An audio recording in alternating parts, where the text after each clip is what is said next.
Salve, salve, pessoal. Bom dia, boa tarde, boa noite, né? Que às vezes quem vai estar aqui com a gente nos assistindo, conversando, escutando e falando também, escrevendo, né? Está entrando no outro horário. Estamos aqui mais numa transmissão, mais uma, com os queridos companheiros Eduardo Marinho e Mônica Silva. Deixa eu só desligar um negócio aqui para não fazer barulho. Eu sempre falo isso, que eu vou desligar e esqueço. É um negócio de ler e-mail que faz esse barulhinho. Então é isso, pessoal. Hoje nós estamos aqui de novo recebendo os queridos Eduardo Marinho e Mônica Silva para bater um papo, né? A gente escolheu aqui um mote, né? Uma chamada, um tema, que é olhar, escutar e perceber coisas tão fundamentais na vida de todo mundo. Prática da libertação, ou seja, é um tema que ele propõe uma abertura mesmo, de propósito, que a gente, ao longo dessa conversa, a gente vai retomar algumas coisas que a gente já tem conversado juntos, e mesmo individualmente, cada um nos seus espaços, a gente tem falado muito disso. Tá bom? Olha, uma alegria estar todo mundo aqui com a gente, assistindo. Passo a palavra aí para os meus queridos, para a Mônica, para o Eduardo, quem quiser começar. Sejam bem-vindos. Mônica, contigo, para dar um alô para a galera. Eduardo. Ainda bem que o também querido Renato Russo não está, senão ele diria Eduardo e Mônica, os dois ao mesmo tempo. Gente, com vocês, quem quiser aí dar um alô, né? Dar um bom dia, boa tarde para o pessoal. Vai, Mônica. Boa tarde, galera. Eduardo, acho que você deve começar, porque no último dia deu problema, ficou todo mundo te aguardando. Então, acho que eu passo a palavra. É verdade. A gente estava preocupado, rapaz. Eu falei, aconteceu alguma coisa grave. Aconteceu, mas não foi nada de mal, né? Acabou confundindo. Ainda bem. Eu fiquei preso lá em Resende. Preso no bom sentido. Eu acho que já me conhecem, né? Eu sou artista de rua há mais de 40 anos, né? Criei meus filhos fazendo primeiro artesanato, depois passei para gravura em metal artesanalmente, depois para desenho. Passei uns anos vendendo quadro a óleo, não gostei do público, voltei para a rua. Né? E, inconformado com a realidade, acabei colocando essa inconformação no meu trabalho, né? Para desengasgar. Com o tempo, fui percebendo que aquilo era útil à coletividade, que causava reflexão nas pessoas. Né? Aí que eu não larguei mais o serviço. Né? É isso. Mônica, bem-vinda. E aí, Mônica? O pessoal conhece, mas quiser se apresentar também, Mônica? Então, nós somos amigos há 30 anos, mais ou menos, né, Eduardo?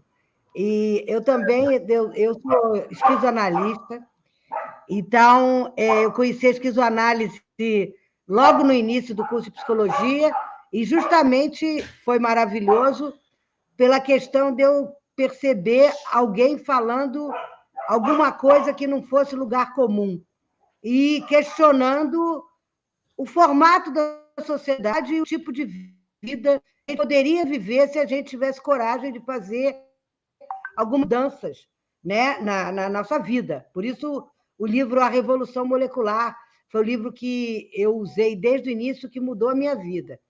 Então, acho que tem a ver também com essa questão que o Eduardo traz, da gente poder estar de uma maneira diferente no mundo, na sociedade, e fazer com que a nossa vida se torne numa coisa pulsante, alegre, e que a gente faça problematizar questões que aparentemente são questões universais, que todo mundo tem que ser assim, todas as instituições são assim, temos que aceitar tudo. Então, eu acho que o Guattari era um militante de extrema esquerda, muito importante, que justamente questionava isso. Como a gente vive coletivamente? Quais são os movimentos insurgentes? Como que a gente pode romper com esse capitalismo que sempre é selvagem, né? É verdade. Isso aí, Mônica. Eu, quando entrei na universidade, lá 200 anos atrás, eu passei só 10 meses e pedi desligamento, né? Eu encontrei os revolucionários. Você vê, né? 2 anos antes, eu estava no Exército. E uma coisa que me abalou e me fez começar a mirar para fora dali foi que eu fui numa manifestação armado, junto com um grupo e com um fuzil, e apontei o fuzil para aquelas pessoas. E tinha vontade de atirar. Olha que louco. Quando eu voltei de noite, eu fiquei pensando, eu estava com vontade de atirar, cara, não posso ficar aqui não. O que está acontecendo comigo? E aí, 2 anos depois, eu entrei na universidade, já fora do Exército, e encontrei a rapaziada das esquerdas, que se pegavam de porrada lá dentro da universidade e não funcionavam fora da universidade. Mas eu fui a passeatas e aí eu vi fuzis apontados para mim. Quer dizer, eu tive dos dois lados, né? No cabo e no cano do fuzil. Mas rapidinho eu percebi que essa galera de esquerda fala uma língua que o povo não entende, não se mistura, tem uma arrogância enorme. Aí eu falei, não dá. Esses caras não vão mudar nada. Esses caras não vão conseguir mudar a sociedade. Então, eu pedi desligamento da universidade e mudei minha vida. Já que eu não posso mudar o mundo, eu mudo minha vida. E aí o mundo mudou para mim. Virou uma outra coisa, ganhou cheiro, gosto, sabor, enquanto a sociedade me discriminava, me reprimia, toda a família cortou relações, todos os amigos cortaram relações. Meu mundo mudou por completo. Eu saí da classe média alta e fui dormir no papelão. Sacou? E viajar de carona, dormir em posto, em casa abandonada, ser acordado por polícia. Ou seja, as pessoas diziam assim, você abriu mão do seu conforto. Eu dizia, ao contrário. Agora é que eu estou confortável. Porque o conforto que eu queria era o conforto interno. E o conforto externo nessa sociedade cobra muita coisa da gente. Cobra violação de consciência. Você tem que ser indiferente ao sofrimento de tanta gente. Você tem que ser indiferente com as injustiças. Você tem que ser um competidor implacável. Sabe? Para mim, seria um inferno. E é o inferno, porque eu vejo um monte de gente bem-sucedida tomando antidepressivo, tomando remédio para dormir, remédio para acordar. Como é que bem-sucedidismo é esse? Sabe? Está bem enquadrado numa sociedade tão profundamente doente, é como dizia Krishnamurti, não é sinal de saúde. E o que eu queria era satisfação em viver. E o que a sociedade me apontava como satisfação não me parecia frustrante. E aí eu fui ter satisfação exatamente no comportamento completamente contrário ao que a sociedade recomendava. E aí a vida começou a ter gosto, sabor, cores, cheiros. Aí valeu a pena. Diziam que eu ia me arrepender, velho. Eu tinha 19 anos. Hoje eu estou com 62. E sou super satisfeito com aquela mesa. Foi a coisa mais certa que eu fiz na vida. Não que eu recomende a mesma atitude para ninguém, porque eu botei a vida em risco e ela teve em risco muitas vezes. Eu achei que ia morrer. Porque você perde a proteção social. Você passa a ser um pária. As forças de segurança viram suas inimigas.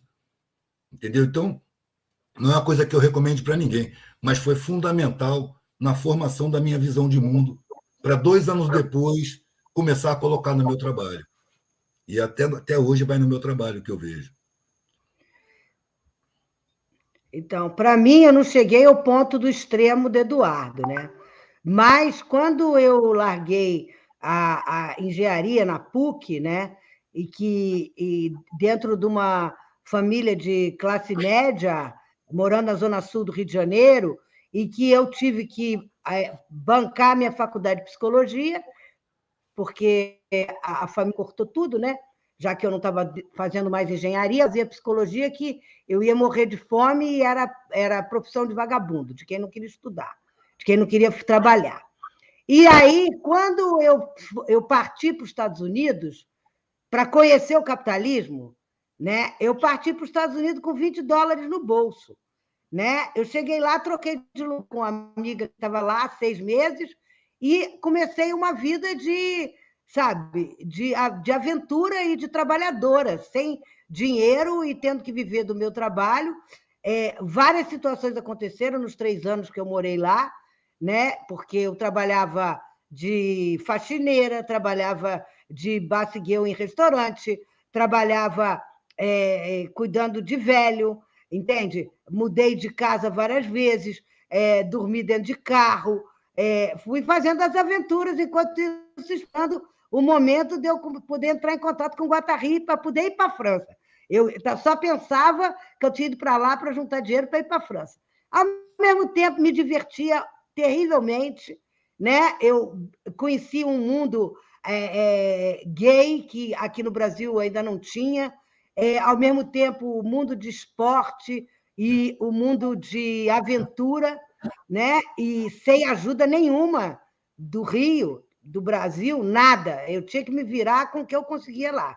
E aí, quando eu encontrei com o Guattari em Nova York, que ele me aceitou, eu tive que voltar para o Brasil. Aí eu voltei para o Brasil, fiquei 1 ano cuidando da minha mãe, que tinha ficado doente, porque meu plano já era direto. Mas minha mãe teve um derrame, eu voltei. Aí, quando eu voltei, aí a mamãe me deu a minha passagem de ida, mas nem um tostão. Então, eu fui para a França de novo, sem bolsa de estudo, sem um tostão. Entende? Cheguei lá, no estágio maravilhoso. O bom do estágio lá, porque o estágio dava um castelo para morar e comida, né? E, além do que, eu estava aprendendo com Guattari. E aí, de novo, passei aquela situação que, quando eu saí da Laborde e que eu fui para Paris, interessante porque eu fiquei morando na casa de uma francesa que tinha um filho com um brasileiro, que era músico, Toninho Ramos, e quando ela falou para mim assim, a gente vai trocar casa e você cuidar do Sebastião, do garotinho de 3 anos, maravilhoso. Mas é só casa, hein, Mônica? Não tem comida. Eu tô aqui no chômage, que estou desempregada, recebo um auxílio do governo francês, mas a comida aqui é só do Sebastião. E aí foi uma experiência que eu considero importantíssima, que eu acho que é muito importante as pessoas passarem pela experiência, que é a experiência da fome. Que eu, estando dentro de uma classe social francesa, em Paris, frequentando os mais altos meios intelectuais, porque eu frequentava casa de Guattari, casa de Manoni, fazia estágio em Bonneuil-sur-Marne, só frequentava a alta intelectualidade francesa. Só que eu não tinha dinheiro para comer, entendeu? Então, eu vivia em cima de uma padaria que não é padaria, na verdade, aquelas padarias que assa porco inteiro, aquele cheiro subia, e eu só tinha água na geladeira. Então, nessa época lá, eu perdi 18 quilos, né? Fiquei magrinha, esbelta. E a situação que é da nossa sociedade, né? A vergonha de dizer que está com fome. E o francês, que é uma batatinha para cada um, que come como se estivesse sempre em guerra. Então, uma batatinha para cada um é ótimo. Aí você vê para mim, tirando o tempo que eu fiquei na Laborde, a minha recordação de Paris é fome, sabe? É fome, não tem jeito. E isso me ensinou muita coisa, porque eu via, né, aquelas pessoas na rua.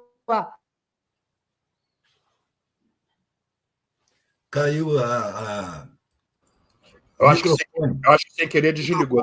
Microfone. Deixa eu ver se daqui eu... É isso mesmo. Isso. Aí também não podia ligar a calefação, porque não tinha dinheiro para pagar a eletricidade, então a gente passava frio. Aí, sabe, tudo isso foi muito bom, porque é o outro lado, né, Eduardo? Sim. A gente viveu o outro lado. E eu tenho muito orgulho, justamente, de ter feito isso tudo sem ter tido ajuda financeira.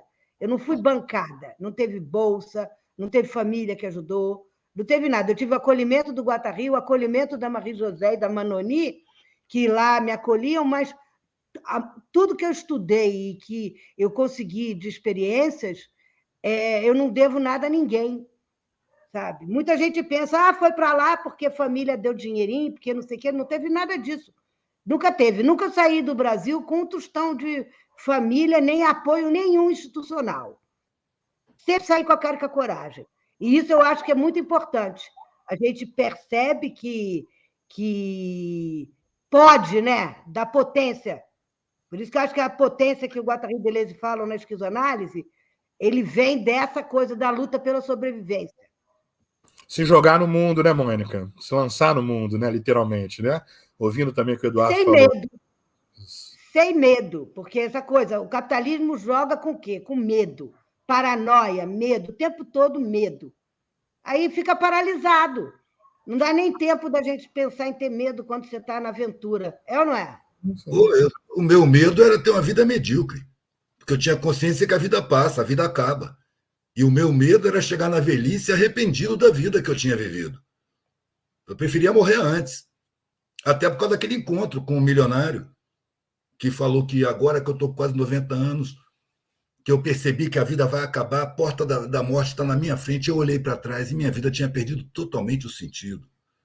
As pessoas me veem como um empresário vitorioso, bem-sucedido, e aqui dentro eu me sinto um fracassado. Tudo o que eu queria na minha vida hoje era afeto. E eu sempre desconfiei do afeto. Entendeu? Patrimônio ele arrumou, ficou riquíssimo, ele ficava com a enfermeira, velho, no saguão do prédio dos meus pais, que meus pais moravam, né? Eu morava com eles. Ficava ali sentado para ver gente. Como ele era um milionário bem-sucedido, então a classe média alta adora milionário bem-sucedido, tinha sempre alguém conversando com ele ali. Então ali ele se entretia.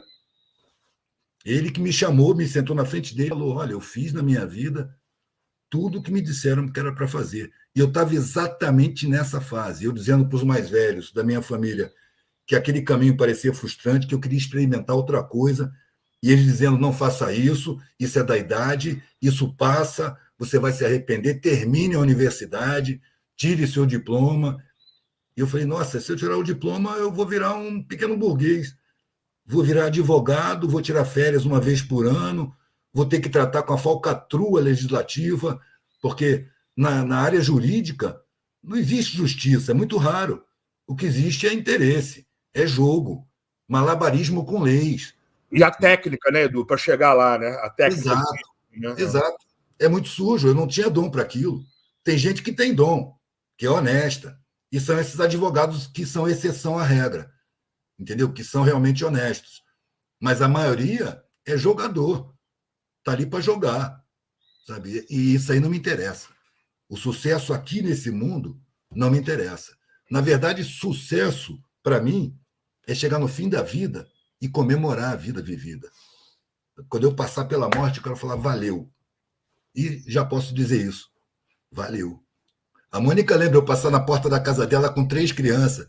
Eu morava... passava na casa dela quando eu voltava, mas aí depois tinha a ladeira do Deus me livre.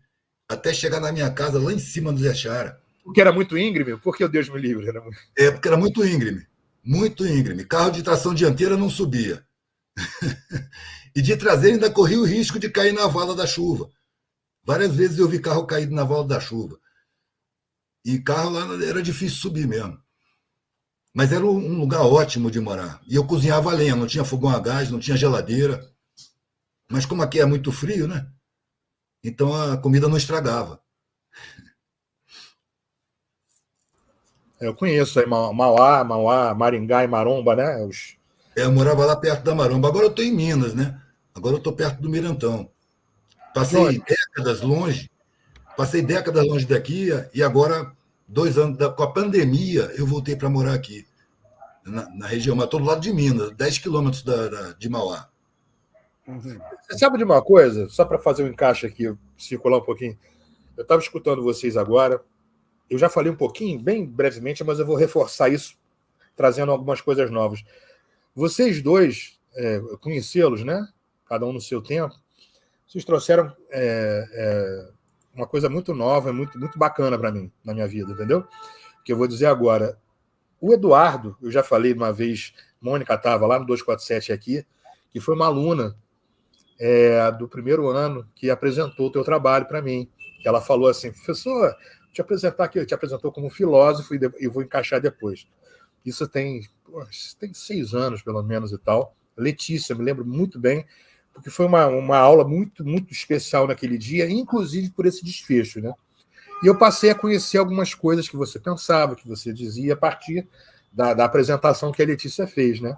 Mônica também, eu vou juntar agora o que eu quero dizer, né? O que eu estou dizendo, porque muito embora eu tenha formação na filosofia também, né? Eu tenho na psicologia, na filosofia, a minha carreira foi muito marcada pelo trabalho da Anísio da Silveira, ainda bem, né? Coisas da vida, né? Eu fui estudar psicanálise, saí daquela coisa do consultório, a família tinha gente que conhecia Anísio, trabalhava com Anísio, e aí, garoto, conheci, só fui trabalhar com ela mais tarde um pouco, ela já estava na fase final da vida dela, mas aí é que entra. Eu sempre li Deleuze, que, claro, você faz faculdade de filosofia, você em algum momento você vai encontrar esses grandes nomes contemporâneos, da moderna e tal. Mas foi com contato com você, Mônica, que eu passei a me debruçar mais sobre o Guattari, que eu não lia tanto, né? Eu passei a me interessar pela esquizoanálise, compreender um pouco melhor essa abordagem que você fala tanto da psicologia institucional. E isso está trazendo muita alegria, essa é a palavra, entendeu? Não é conhecimento, não. Conhecimento ele vem na rebarba, mas alegria porque eu estou vendo coisas novas dentro do pensamento que eu já lia e que eu não imaginava que um cara que trabalhava com o Deleuze, que era o Guattari, né, trabalhavam juntos, tinha tantos elementos em comum com o que eu já estava pensando, mas eu não imaginava que estava lá, Edu. Estava nesse cara, entendeu? No livro que a osmose, que a Mônica indicou, sobre essa coisa da sociedade de controle que a gente vive, né? Essa questão de roubar, capturar a subjetividade das pessoas cada vez mais.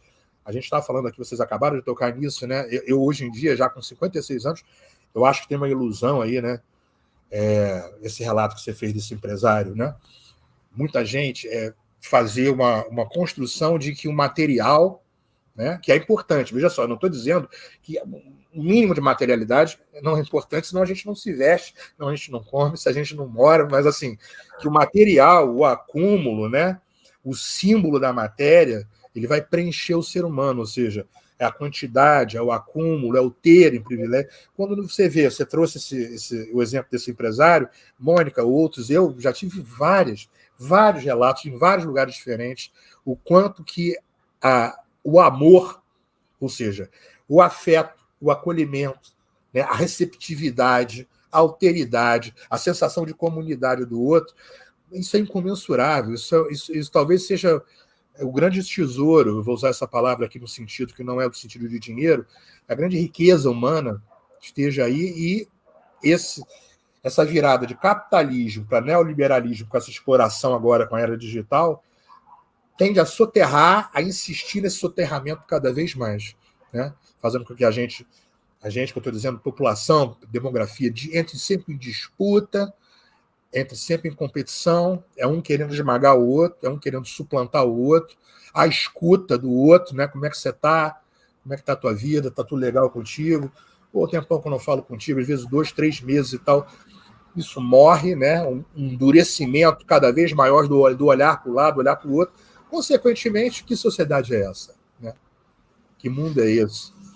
Em que você nega, eu vou usar uma palavra da psicanálise aqui, você nega o que está do lado, né? E você começa a levantar bandeiras de que o que vale na vida realmente é o acúmulo de matéria quando a gente vai embora, né?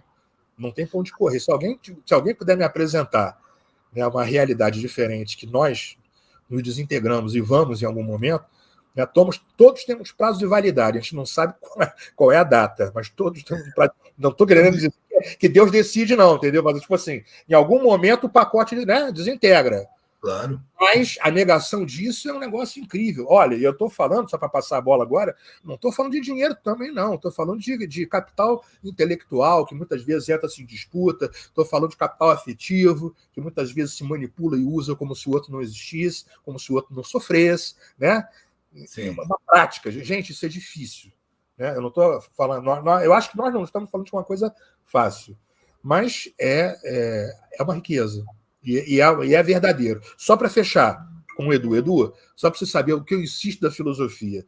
Rapaz, você tem um estilo, tá, de bater papo, de conversar e de pensar, que é uma coisa muito, muito diferente, no sentido melhor possível. E a Letícia, quando apresentou você, eu, por minha própria conta e risco, fiz um link, que eu acho que é um link muito legal. Você tem o estilo do Diógenes. É o estilo do Eduardo, tá? Você é o Eduardo Marinho. Mas o Diógenes era um filósofo, cara, que ele foi praticamente da época do Sócrates, um pouquinho para frente. Ele estudou com Antístenes, que era um aluno do Sócrates. E o Diógenes ele ficou muito marcado positivamente, né? O estilo dele. E o Diógenes ele foi a vida. Em algum momento da vida dele, ele mora na rua. Dizem que ele morava em barris. Os cães amavam ele, que o cão era o símbolo da fidelidade, da lealdade, né? O melhor amigo do homem e tal. E o Diógenes, a filosofia do Diógenes era para marcar a hipocrisia social. É o que a gente da filosofia estuda isso. É o cinismo. Só que não é cinismo como se usa senso comum no sentido de falso. Não, o cinismo não é isso. É de cão, de kinos, né? Onde a gente fazia filosofia. No sentido de você desmascarar essa hipocrisia que a sociedade... Ele já fazia isso, né? as pessoas fingindo que estão muito ocupadas quando não estão fazendo nada de importante, na verdade. Ele fazia do barril, ele fala, vou imitar vocês, eu vou puxar barril também para fingir que estou fazendo algo. Os ornamentos de ouro, de dinheiro, né, que a história do Alexandre, né, que contam depois, o Alexandre morre, é a história, né? Para que servem os anéis de ouro? Então, a pessoa morreu, foi embora, né, os faraós guardavam em tumba e tal, ele vai fazer. É uma filosofia cínica, ela vai fazer uma crítica da hipocrisia, das máscaras que nós, na sociedade, a gente usa para mascarar a própria sociedade, não só a gente. Né? Pra isso que, passando a bola agora, Mônica, você marcou no último papo. É tudo mentira. Você lembra? É tudo mentira. Ou seja... Mas é tudo mentira mesmo. Porque, por exemplo, eu duro igual um coco. Eu morei e visitei os lugares do mundo mais maravilhosos sem gastar um tostão. Eu fui para Havaí, eu fui para Califórnia, eu fui para Flórida, eu fui para Argentina, morei em Paris, morei num castelo, e muitas pessoas que são ricas não tiveram oportunidade de repente. Inclusive, eu acho mais maravilhoso ainda eu ter ido dura. Se eu tivesse gasto um tostão para ir para o Havaí, eu estava me xingando até hoje. Cada centavo gasto lá.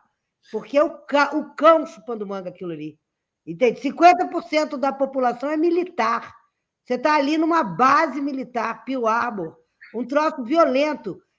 As praias são terríveis, sabe? Porque ou você vai para surf, ou na beirada da praia já é uma onda absurda que você cheio de pedra embaixo, sabe?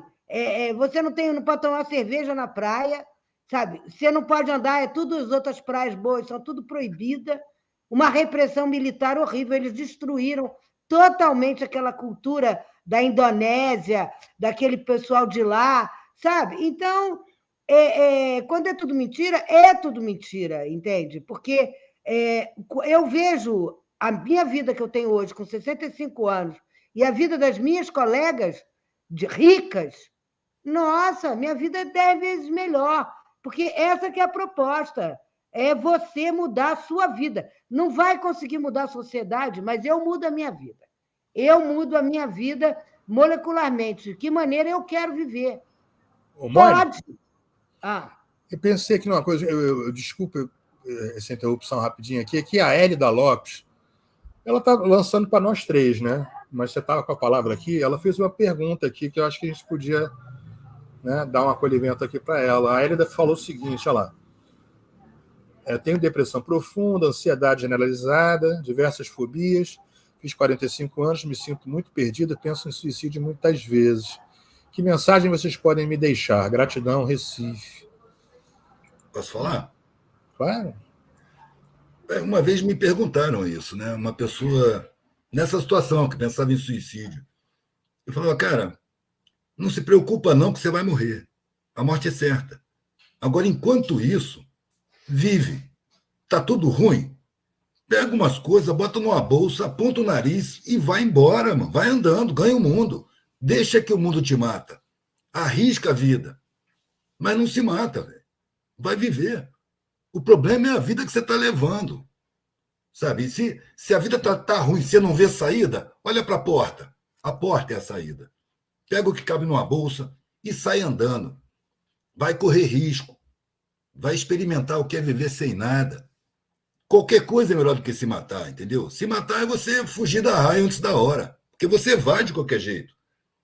E a minha intuição me diz que não é legal você sair antes da hora. A porta da morte, ela caminha ao lado de todo mundo. E na hora certa ela abre, sozinha. Se você arrombar, o que você vai encontrar do outro lado não vai ser legal. Isso é intuição. É o que eu sinto. Não vale a pena você tirar a sua vida. Você vai morrer. Se a tua vida está te levando ao ponto de querer morrer, você tem que mudar de vida. Tem que sair daí. Muda de círculo. Deixa todo mundo para trás. Vai conhecer outras pessoas. Sai andando pela estrada. Vai embora da sua cidade. Vai para outra região. Muda de clima. Um mundo tão grande desse, tão rico. Sabe? Tem outros relevos, outras comidas, outros sotaques. O mundo é rico. É sair atrás da riqueza do mundo. O problema é que a gente tem medo. É o que a Mônica falou. Sabe? O sistema social incute medo na gente para nos paralisar. Mas aí o que me moveu também foi o medo, só que foi o medo de uma vida sem sentido, uma vida medíocre. Porque o que se descortinava na minha frente era a manutenção da minha classe, me servir dos pobres que sofrem a injustiça, a sabotagem social. Eu já estava enxergando essas coisas. Eu não cheguei a pensar em suicídio, mas a minha vida era muito angustiante, até chegar na universidade. Eu fui mudando dentro do convencional. Sabe, eu larguei o colégio marista para o exército. Saí do exército, fui para a universidade. Eu trabalhei no Banco do Brasil. Eu trabalhei na empresa de captura e criação de lagosta como mergulhador. Eu tentei ser corretor de imóveis, não consegui vender um imóvel, porque eu não consigo mentir. O cliente falava, não, mas isso aqui está ruim. Eu dizia, é mesmo, está ruim. Esse preço está muito alto. Eu dizia, é mesmo, está muito alto. E não vendia nada. Até a hora que eu falei, não, tem que sair fora. Quando eu encontrei aquele velhinho lá, mano, eu saí de perto dele, fui na universidade, pedi meus documentos, fui embora. Peguei minha mochila e não sabia para onde é que eu ia. Inclusive, eu vi essas perguntas, mas você vai para onde? Eu dizia, não sei. Mas você vai viver de quê? Eu falei, não sei. Mas onde é que você vai dormir? Eu falei, não sei, cara. E se você ficar doente? Se eu ficar doente, eu vou pensar. Eu não vou pensar em ficar doente aqui, saudável, porque senão eu vou me acovardar e não vou para lugar nenhum. Mas se você quebrar uma perna, se eu quebrar uma perna, eu vou pensar como é que eu resolvo. Eu nunca quebrei uma perna. Eu tive sorte, talvez, não sei. Mas eu preferia morrer conscientemente, preferia morrer do que viver uma vida frustrante, mano. Eu tinha quase certeza, mano, que eu não passava dos 30. Mas passou. E foi indo. E se eu tivesse morrido, não teria me arrependido, não, mano. Para mim estava bom. Eu morro mais cedo, tudo bem, não tem problema. Mas eu vivi como eu escolhi, não como essa sociedade safada me impôs, me cobrou, me ameaçou, tentou me enquadrar. E eu também tentei me enquadrar, até ver que eu ia ficar frustrado. Porque as necessidades maiores que a gente tem, depois que a gente satisfaz as necessidades básicas, as necessidades maiores que a gente tem são abstratas, não são concretas. O que acontece é que a gente sofre um massacre publicitário, marqueteiro, midiático e ideológico que cria um monte de necessidades artificiais que não são verdadeiras, são mentirosas. Mas se você não tiver, você perde consideração social, sabe? Você cai aos olhos dos vizinhos. É como se inventassem um Deus novo chamado Zoto. O que o Zoto vai dizer? O que o Zoto vai pensar? E você vive em função disso, do Zoto. Que é mais uma grande mentira. Os outros que se dane, mano. Sabe, a única aprovação que eu preciso é da minha consciência. Eu não preciso da aprovação social. A aprovação de outras pessoas é muito legal, mas a minha própria aprovação é essencial. Dela eu não posso abrir mão. A aprovação da minha consciência. Talvez ela possa pensar nisso, né? Está com 46 anos, se eu não me engano, ela falou.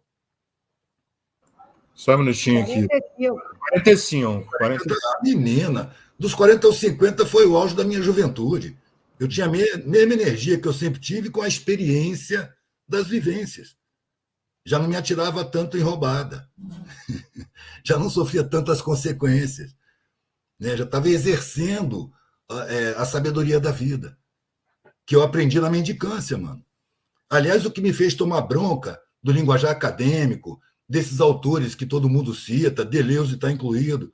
Eu tomei bronca porque eu vivi 2 anos no submundo, nas periferias, sabe? Em palafita, no meio dos miseráveis, no meio dos mendigos, vendo um mundo cheio de gente riquíssima de história, de sentimento, de solidariedade, de criatividade, de resistência, de capacidade de superação. Um mundo riquíssimo.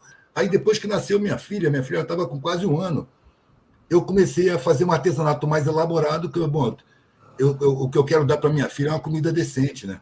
É comida orgânica, é integral, para manter a saúde, para eu não precisar da medicina, porque a medicina que me serviria, eu como fudido, mendigo, pobre, seria a medicina pública, que é altamente desrespeitosa com a gente. Então, eu comecei a elaborar trabalhos. E aí, quando eu comecei a fazer meus pensamentos, minhas reflexões, minhas críticas, minhas denúncias, botar no meu trabalho, o público mudou. Com o tempo, eu percebi que eu estava andando exatamente no meio dos universitários, dos sindicalistas, disso que eles chamam de esquerda. De repente, eu estava tratando com os revolucionários, com os esquerdistas, que eram o meu público. Eu não tinha buscado por eles, eu tinha simplesmente buscar de onde eu vendo mais. E aí as pessoas começaram a me fazer essas acusações. Isso aí que você está falando é Deleuze. Isso aí que você está falando é Lacan. Isso aí que eu dizia, porra, não é, cara. Isso aí sou eu. Vocês é que são de muleta para pensar. Sabe? Entre as orelhas tem um cérebro, mas é para a gente pensar, né? Ficar... É servidão, Edu. Servidão acadêmica, servidão acadêmica ao eurocentrismo. Exato, mano. A academia, como usina de produção de conhecimento, ela é olhada com muito cuidado pelos donos dos poderes, sabe? Pelos donos do dinheiro, por aqueles que controlam a sociedade como um todo, os grandes capitalistas, né, os banqueiros. Então, a academia ela é cuidada. E então, cria-se um monte de induções para que o conhecimento não escape dessa classe para a população. E esse linguajar, para mim, é uma cerca de arame farpado. Quando eu comecei a vender e perceber essas pessoas, eu reconheci pelo linguajar. Porque eu não ouvia aquele linguajar durante uns 2 anos. Era só língua de rua, língua de pobre. Você aprendia a falar. E aí, quando eu fui vender o artesanato pensante, pelo vocabulário eu reconhecia. Olha, os universitários, velho. Lá onde eu ando, eles não aparecem, né? Deviam aparecer. Se acham revolucionários, deviam ir lá. Não para ensinar, mas para aprender. Aprender a respeitar quem tem muito mais resistência, quem supera muito mais dificuldade, para perceber que quem pode construir uma sociedade justa é exatamente a galera que constrói a sociedade injusta. O que falta ali é consciência da realidade, porque eles são roubados nos seus direitos constitucionais. Eu estava dentro de uma mansão em Recife, cheia de mendigo, de repente observando eles se relacionando entre si, e falei assim, cara, são as melhores pessoas que eu já vi. São as pessoas mais solidárias, mais transparentes, mais espontâneas. E aí, junto com isso, eu falei, cara, eles tinham o direito de acessar a educação do nível que eu acessei. Eles tinham o direito de comer comida na qualidade que eu comi a vida inteira. Eles tinham o direito de morar como eu morei. E aí comecei a olhar a sociedade como uma entidade criminosa, que rouba os direitos da grande maioria da população. E depois fabrica uma culpa para jogar em cima deles. Eles são assim porque eles não se esforçam, porque eles não merecem. É culpar a vítima, mano. Meritocracia, o que eles chamam dessa porcaria dessa meritocracia. Meritocracia, mano. Não se resume a isso, tá? Essa palavra pode expressar outras coisas, mas essa galera usa para isso. Tem que ensinar cá, se não fez, no final eu vou colocar um negocinho rapidinho para vocês verem, e isso deprime, nego. Só para fazer esse parênteses, Edu, isso deprime. Não estou dizendo que a colega aqui falou, Hélida, não estou dizendo que é a causa, tá, Hélida?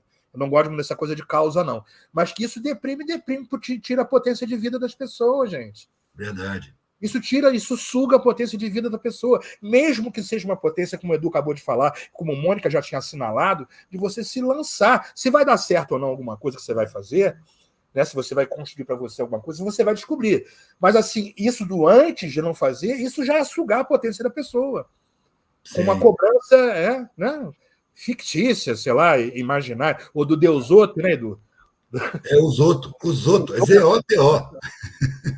Pois é, quando a gente chegava lá na Laborde, a gente que era estagiário, os estagiários, todo mundo era formado, né? Hélida. Aí a primeira pergunta que o Guattari fazia, quem sabia a resposta não podia responder, porque a gente estava em fluxo, né? Cada vez tinha um grupo, mas chegavam as pessoas, chegavam aleatoriamente. E ele dizia, o que é que o psicólogo... A coisa mais importante para o psicólogo, o que é? Qual é a função do psicólogo? E aí, cada um dizia uma coisa e tal, nunca ninguém acertava, né? Então, ele respondia, lutar contra o suicídio. Isso era a principal função do psicólogo. Então, também, ele não quis virar acadêmico. Ele não concluiu nenhuma universidade. Ele ia lá, transitava, como ele foi co-diretor da clínica psiquiatra, e ele não era psiquiatra.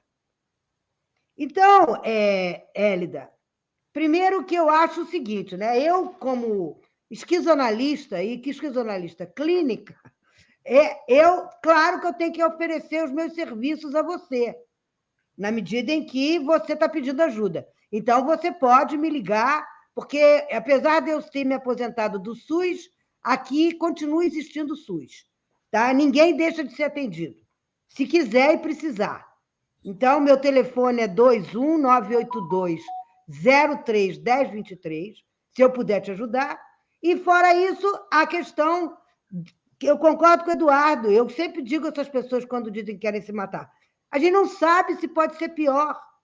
Como é que a gente vai saber? Esse negócio da porta que você falou, né, Eduardo? Isso. A vida, a gente sabe que vai morrer. Agora, ao mesmo tempo, se você precisar de uma mão, pode contar comigo. Se eu puder te ajudar, a gente tem que ficar esperto. O Guataí sempre diga, não leva, finge que você não está escutando quando a pessoa diz que tem vontade de se matar. Isso é muito sério e tem que ser levado em consideração e ser respeitado. Então, você pode ficar à vontade, tá? Se precisar, porque tem que sair dessa. O Eduardo tem uma coisa que eu adoro. O fundo do poço, né, Eduardo? Não é o melhor lugar para dar impulso? Quem chega ao fundo do poço precisa lembrar que o fundo é o melhor lugar do poço para se tomar impulso. É uma das frases que eu faço para vender. Minha mãe, eu dei uma camiseta com isso, escrito para minha mãe. Cara, não teve nenhuma dor na minha vida, e olha que não faltaram dores, que não me trouxe conhecimento, que não me trouxe lições, que não me deu capacidade de entendimento, de compreensão, capacidade de superação, que não tenha me melhorado. O único cuidado é não se deixar revoltar e não se deixar reprimir. Quando eu estava sofrendo profundamente, eu caí em reflexão. O que passou na minha frente que eu não vi, que podia ter evitado esse caminho, esse acontecimento? O que essa dor está me dizendo, cara? O que isso veio fazer na minha vida? O que eu tenho que aprender com isso? E nessa reflexão, você puxa pela memória e você vai ver que a vida deu sinais a você e que você não levou em conta.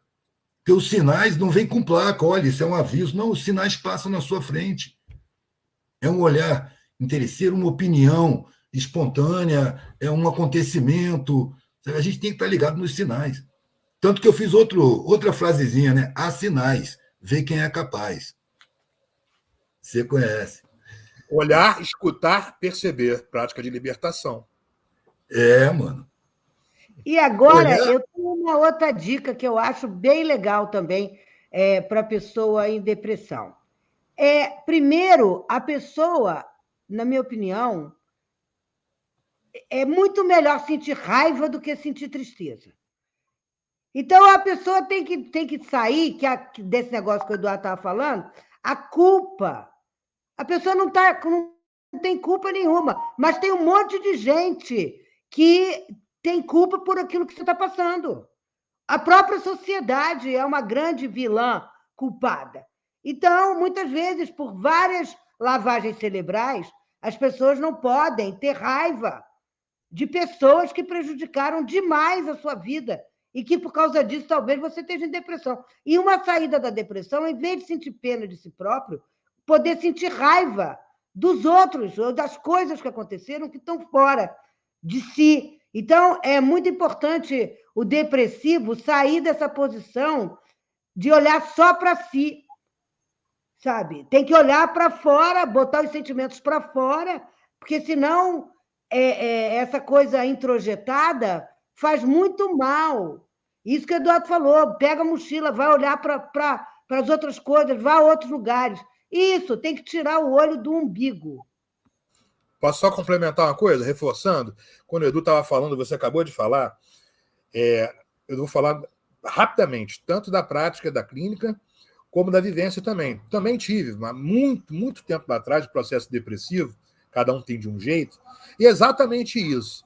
A sacada depois, né, e na clínica eu vi alguns casos de êxito para a pessoa, êxito que eu digo para a pessoa, o sofrimento, não meu.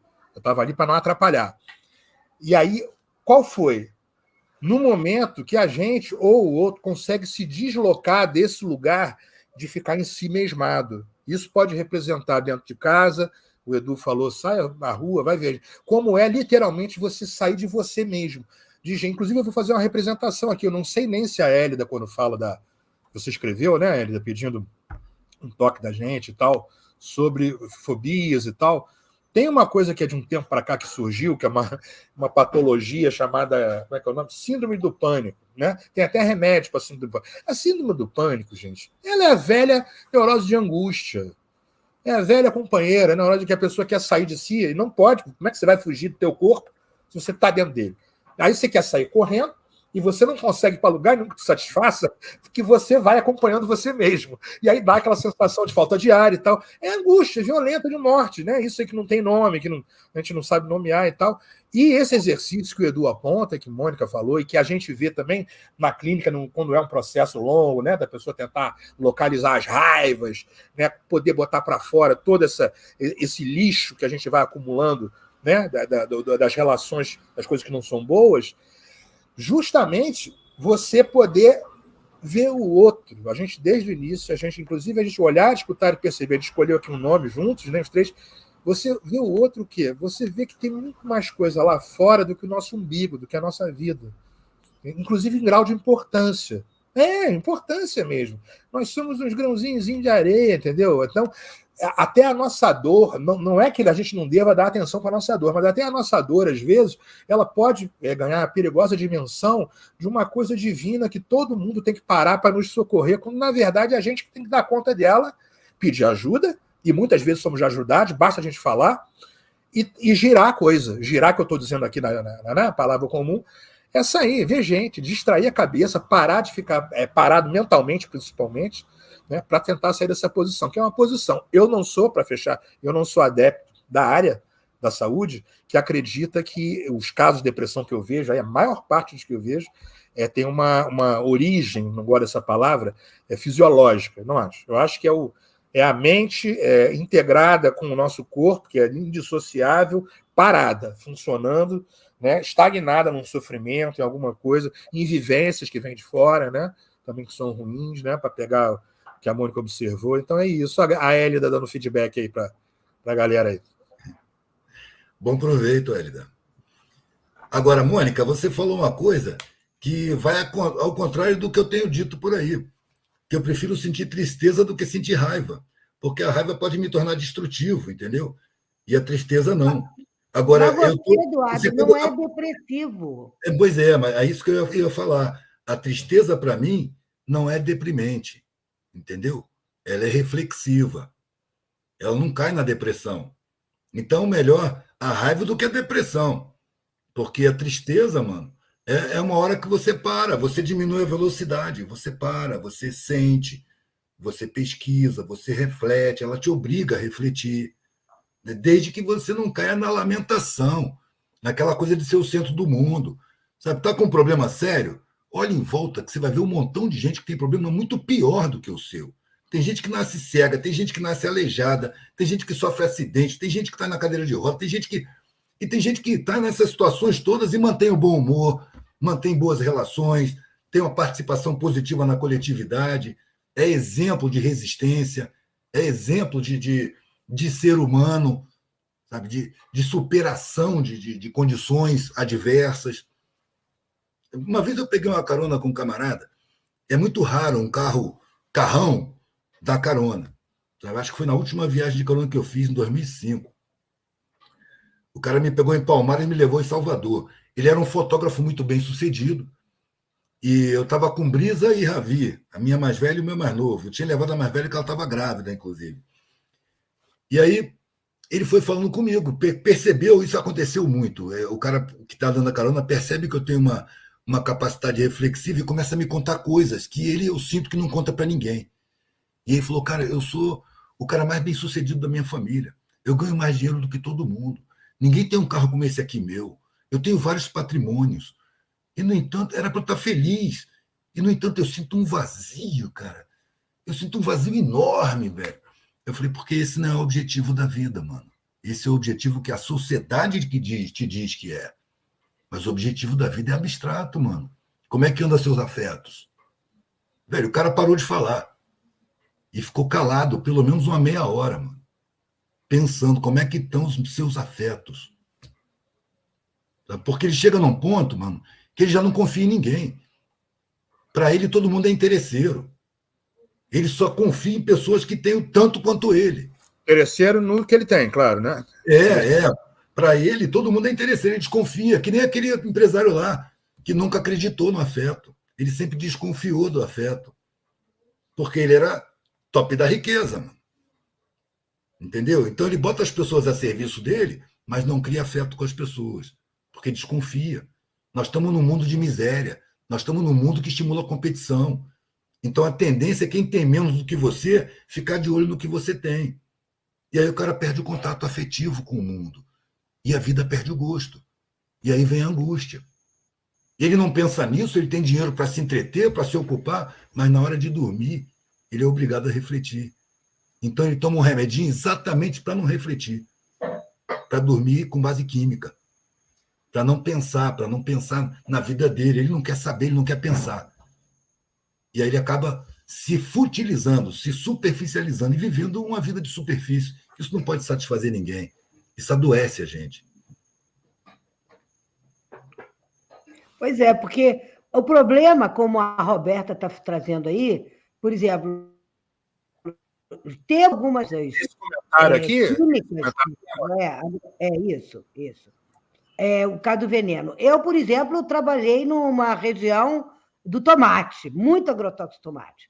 Então, aqui aparecia muita. São vários fatores que levam podem levar à depressão, porque é isso que é aí, né, Eduardo? Uma coisa é tristeza, outra coisa é depressão. Uma coisa é medo, outra coisa é paranoia. Né? Então, são coisas que têm escalas. Então, quando descobriram, a gente sabe, o Guatari que sempre pergunta, o que vem antes, o ovo ou a galinha? A gente não sabe se porque eles descobriram que falta serotonina, falta alguns hormônios do humor no funcionamento daquelas pessoas que estão em depressão, a gente não sabe se foi a falta daquilo que gerou a depressão ou se a depressão é que gerou a falta daquilo. Entende? Mas que realmente existem os quadros. É mais ou menos o que eu quis dizer antes, Mônica. Quem veio é o ovo galinha, mas enfim. O ovo galinha, ele fala isso no Antiédipo, né? Quem veio antes, o ovo galinha. Então, no caso, quando uma pessoa está em depressão, né? E é interessante o filme As Horas, que é antes deles descobrirem o antidepressivo.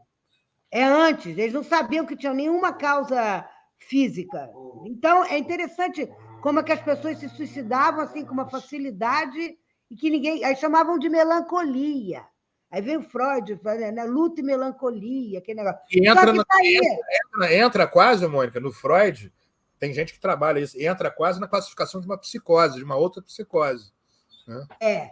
Porque aí a gente vai, se quiser ir aprofundar, eu tive essa experiência, tem um negócio interessantíssimo que é depressão com sintomas psicóticos. Né? O troço vai a tal ponto que a pessoa começa a delirar. Parece que é psicótica, mas ela não é. Na verdade, ela é depressiva. Mas uma depressão grave. Eu tive depressão uma vez na minha vida, que foi quando o Guatari morreu.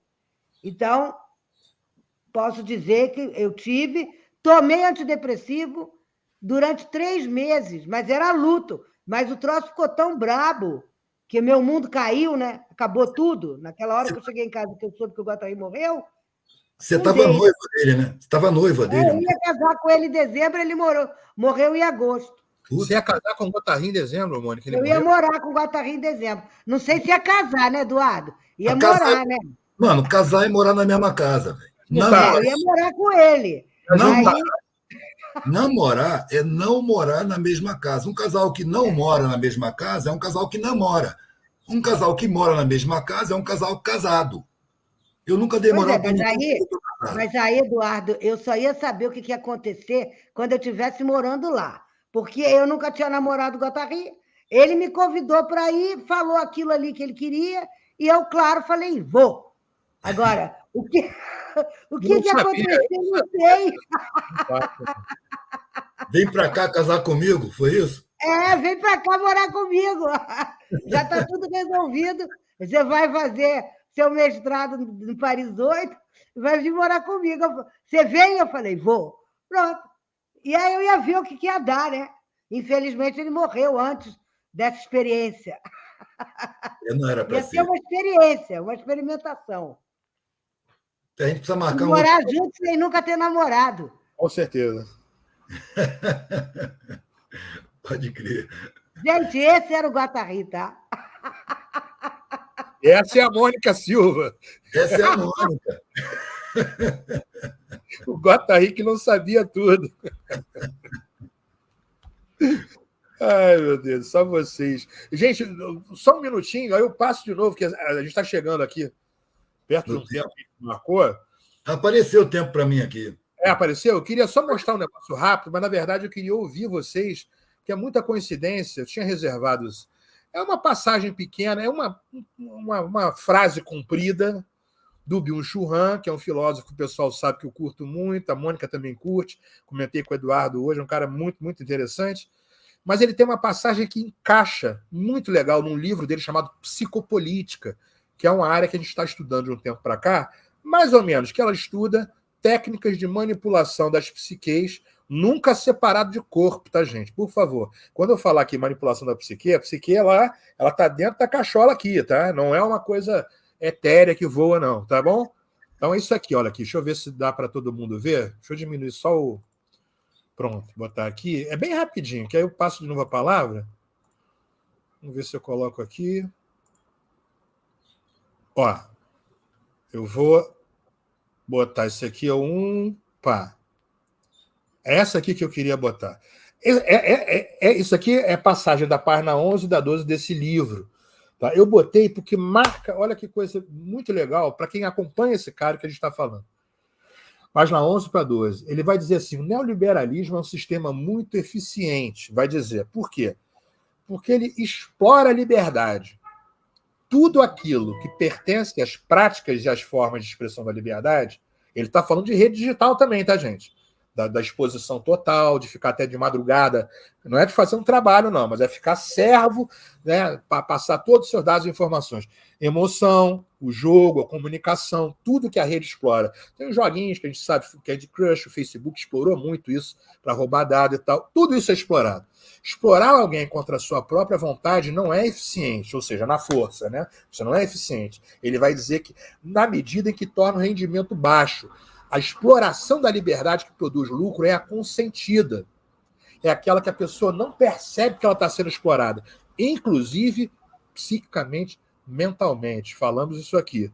O Eduardo frisou numa hora da fala dele como que a questão do trabalho também tem uma exploração mental, muito bem lembrado, porque a mente trabalha. A gente vai separar a mente do corpo e a gente não vive, né? Então, na medida em que torna o rendimento muito baixo, é a exploração da liberdade que produz o maior lucro. Agora, só para fechar, e eu devolvo, vocês circulam aí nas considerações finais à vontade, tá? É interessante notar que o Marx, muita atenção, que ele não está falando do Capital, isso aqui é Ideologia Alemã, um livro dele. Essa passagem é muito legal. Ele vai definir a liberdade a partir de uma relação bem-sucedida com o outro, ou seja, os nossos outros, né? Que a gente falou aqui, em Hélida, pessoal todo, que a gente sai para ver gente, que a gente sai para trocar uma ideia, que tá mal, tá sentindo mal, tá, a pessoa tá abalada, você vai sair de fora da tua caixa um pouco, para dar um rumo, né? Saindo e não entrando mais. É somente na comunidade com os outros que cada indivíduo possui os meios de desenvolver as suas faculdades em todos os sentidos. É somente na comunidade que a liberdade pessoal é possível. Entendeu? Então eu acho essa passagem sempre me toca muito. Ler o Han comentando ela, porque ele comenta isso dentro de um contexto. Deixa eu tirar daqui. Porque ele não está falando aqui, atenção, eu não estou dizendo que ele não está falando também de grana, do capital da exploração do trabalho. Ele está falando de muito mais do que isso. Entendeu? E eu acho muito interessante que a gente começou nosso papo hoje falando disso, né? Como é que a gente pode ter uma meta, sei lá, de ser feliz ou de ter uma vida potente, vivida, se não tem outro? Né? Se o outro, os outros estão na dor, na miséria, não existem, estão anulados, não são reconhecidos como outro, chega no mercado, numa padaria esculachado, sabemos bem do que a gente está falando, está entendendo? Não existe isso. Se isso existe para alguém, é que, numa hipótese positiva, a pessoa adoeceu. Numa hipótese negativa, é que ela deixou de ser humana. O que para muita gente pode significar a mesma coisa. Entendeu? Então, levanta essa bola, Mônica, Edu. Tinha a ver Coincidência, né? Eu separei.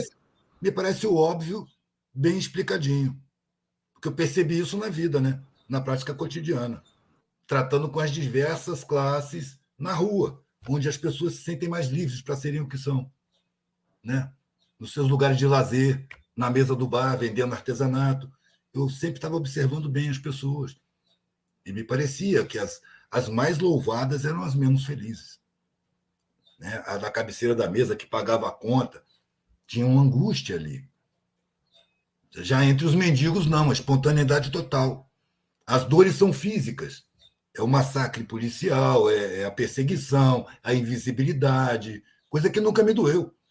Porque eles já nasceram pobres e treinados para se sentirem inferiores. Eu não, eu fui treinado para me sentir superior. Só que eu caí no gueto, caí na sarjeta. Então, quando eu vi o desprezo na minha direção, aquilo não me afetou em nada, pelo contrário, eu achei graça. Eu via pessoas exercendo um sentimento desprezível, que o desprezo por outra pessoa é desprezível, aquele mesmo sentimento que eu já tinha visto tantas vezes os meus pares terem com pessoas mais pobres, e que me dava um tremendo constrangimento, eu tinha vergonha. Então, quando eu vi na minha direção, achei graça. Olha, perdi a característica, agora ninguém mais sabe quem eu sou. Agora eu sou um merda social.